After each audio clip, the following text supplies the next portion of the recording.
गांधी के देश में गोड से गद्दी पर बैठा है।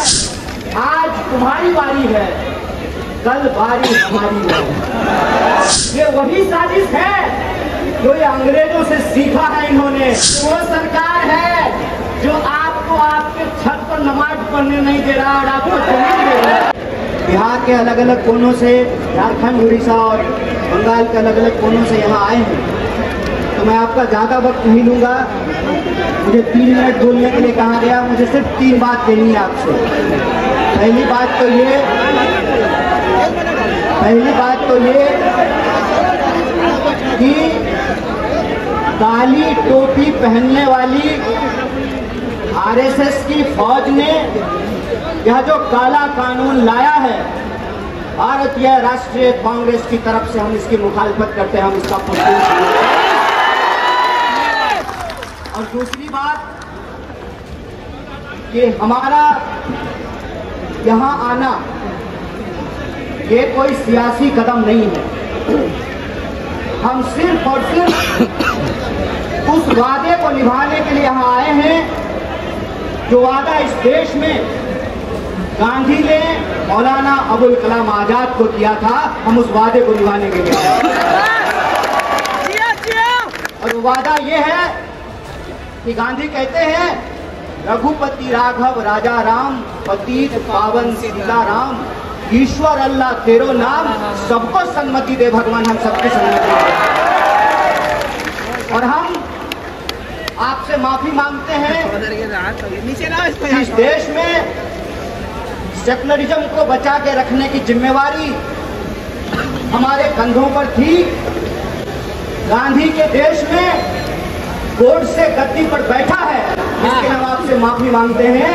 लेकिन हम आपसे वादा करते हैं कि अगर इस मुल्क में एक बार फिर से राम प्रसाद बिस्मिल और अशफाक उल्लाह खान की दोस्ती कायम होगी तो हम इनको जरूर हराएंगे। और अस्सी अजीमाबाद की धरती पर बिस्मिल अजीमाबादी ने कहा था, सरफरोशी की तमन्ना अब हमारे दिल में है, देखना है जोर कितना भाजने का दिल में है। चाहे इसकी जो भी कीमत चुकानी पड़े, खुले मंच से पूरे देश की आवाम को कांग्रेस पार्टी की तरफ से मोहब्बत का ये पैगाम है कि सियासत में जितनी भी शिकस्त मिले मंजूर है, लेकिन सत्य के साथ समझौता नहीं करेंगे, के साथ समझौता नहीं करेंगे। और तीसरी और आखिरी बात, ये कभी मत सोचना कि कोई लड़ाई एक कौम की लड़ाई है। ये कभी मत सोचना कि इंसाफ की लड़ाई एक धर्म को मानने वालों की लड़ाई है। ये कभी मत सोचना कि न्याय की लड़ाई एक जहदी को कायम करने की जिम्मेवारी सिर्फ रहमान के कंधे पे है, बल्कि एक जहदी को कायम करने की जिम्मेवारी राम के भी कंधे पे है। इसलिए वक्त के खिलाफ यह जो साजिश रची गई है, उस संबंध में आप एक बात जान लीजिए, आज तुम्हारी बारी है, कल बारी हमारी है। एक बात बोल करके अपनी बात को खत्म करूंगा। मैं आपको याद दिलाना चाहता हूँ, अरे दिल्ली में यही हुआ, 370 हटाया जा रहा था, सबको तोड़ दिया गया। हमारे व्हाट्सएप पे मैसेज आता था, शाबाश मोदी जी, अब तो हम डल लेक के सामने जमीन खरीदेंगे। मेरे टोले मोहल्ले के लोगों, बताओ कितनी जमीन तुमने डल लेक के सामने खरीदी है, बता दो जरा हमको। जब सीए एनआरसी आया, तब फिर हमारे व्हाट्सएप ग्रुप पर मैसेज आया कि जो घुसपैठिए हैं उनको भगा करके उनका मकान और दुकान हमको दे दिया जाएगा। बता दो कितना मकान और दुकान तुमको मिला है। ये साजिश है, साजिश समझ लेना, ये वही साजिश है जो ये अंग्रेजों से सीखा है इन्होंने। भाई को लड़ाओ और देश की संपत्ति अपने खाते में पहुंचाओ। ये साजिश आप जान लेना कि वक्त की जमीन कब्जा करके किसी हिंदू और मुसलमान को नहीं मिलेगा।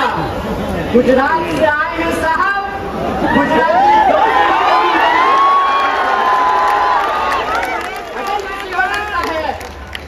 ये जमीन कब्जा करके आपको मिलेगा तो एक बात बता दीजिए, जब देश के आदिवासी अपने जल जंगल जमीन के लिए लड़ रहे हैं तब देश की महामहिम आदिवासी है।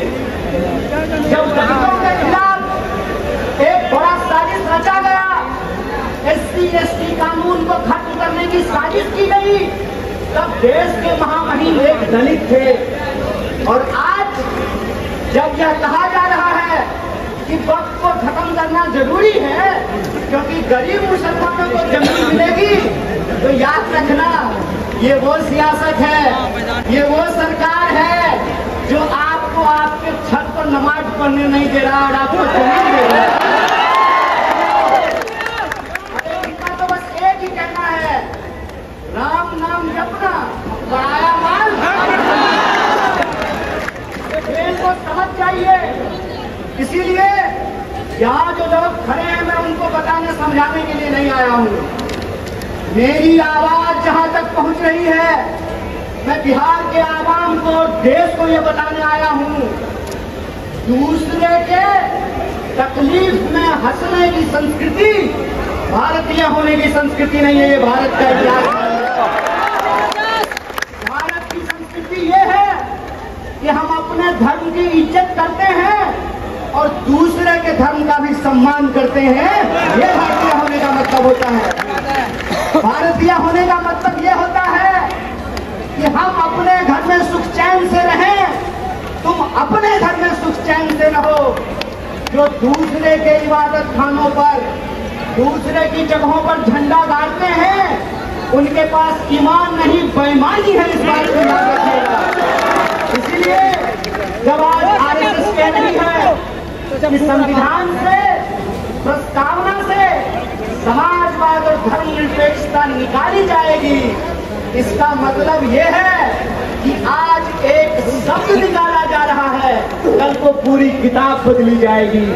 इसलिए देश के नागरिकों, चाहे आप हिंदू हो या मुसलमान, चाहे आप दलित हो या ब्राह्मण, चाहे आप अगड़ा हो या पिछड़ा, चाहे आप टोपी लगाने वाले हो या तिलक लगाने वाले हो, याद रखना ये ऊंच नीच को मानने वाले लोग हैं, इनको आपने गद्दी पर बिठाया है, ये आपसे आपका समानता का अधिकार छीनेंगे, आदिवासियों से जल जंगल जमीन का अधिकार छीनेंगे, पिछड़ों से भागीदारी का अधिकार छीनेंगे और मुसलमानों को इस देश में नागरिक होने का अधिकार छीनेंगे। इसीलिए लड़ाई एक कौम की लड़ाई नहीं है, पूरे हिंदुस्तान को बचाने की लड़ाई है और इस लड़ाई में हम सब एकजुट हैं। बोलिए एक है कि नहीं है? तो आप हमारे साथ एक नारे को बुलंद कीजिए, उसके बाद हम अपनी बात को खत्म करेंगे। इस काले कानून के खिलाफ हमारी एक चहली प्रदर्शित होनी चाहिए।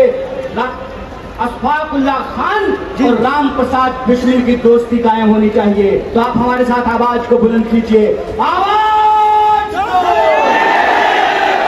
आवाज दो, बहुत बहुत शुक्रिया, बहुत बहुत धन्यवाद।